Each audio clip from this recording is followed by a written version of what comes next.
Magandang umaga mga amigo. Hadi kami yan ni Idol Carlos sa Masbate City. Ayan o. Wow. So, kita na ito ng sitwasyon niya na dito sa social center, dito sa Masbate City. Ano? Kung ano na itsura, pagkapahita. Amo na yun ni mga amigo, ang kamutangan niya na sa social center, pagkapahita. Grabe na nainit niya na. Dili para sa dati na grabe ang puno, pero niya na adi hinarbis na pagkapahita. Oh. So adi pa gani, igwa pang puno din na inutod. Oh. So ay mga amigo, nagala-gala na kita, no? Eh para naman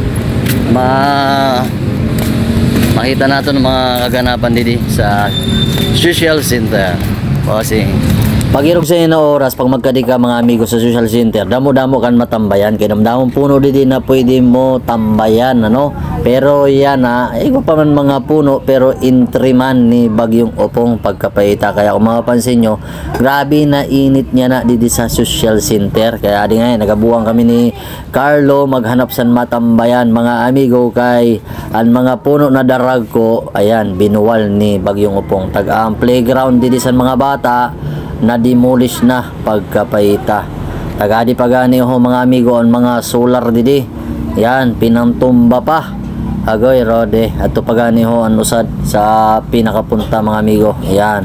Kita nyo na ay grabe gani ang sinalanta ni Bagyong Opong mga amigo. Mayo nga ni ho kay wara na damage, kay bagong himo lang ina mga lodi pagkapahita.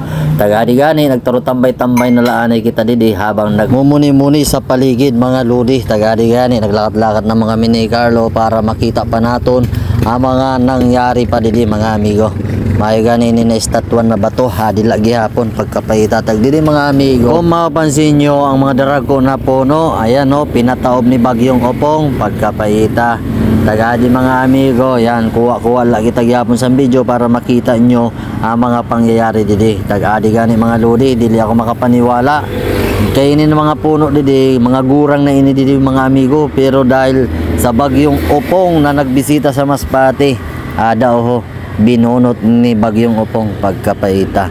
Kita nyo mga amigo, gurang na ina, darag ko na puno, pero dahil kay Bagyong Opong, ayan, binunot lang pagkapahita. Tagadi-gali ang ribulto ni Dr. Jose Rasal, mayo nga ni kay wara dinara. Nga pala, shoutout nga pala sa aton mga kababayan Masbate nyo, ano, mapa Luzon, Visayas at Mindanao ka man, pagkapahita. Oh. Ayan, sa gusto pala masubaybayan yung ating mga vlog dito sa Masbate, please follow and subscribe para naman kung meron tayong bagong upload, ma-update kayo mga amigo. Ayan, dahil gala si Dudski, yan, oras-oras, boro minuto meron tayong upload. Kaya kung gusto nyo masubaybayan yung ating video, please follow mga amigo. Wala naman bayad dyan pagkapahita. Oh. Ayan, kita nyo, darag ko na mga puno, binuwal ni Bagyong Opong. Ayan, hanggang ngayon marami pa rin tayong mga kababayan Masbate nyo ang hindi pa naayos yung mga bahay nila dahil yung ayuda wala pa.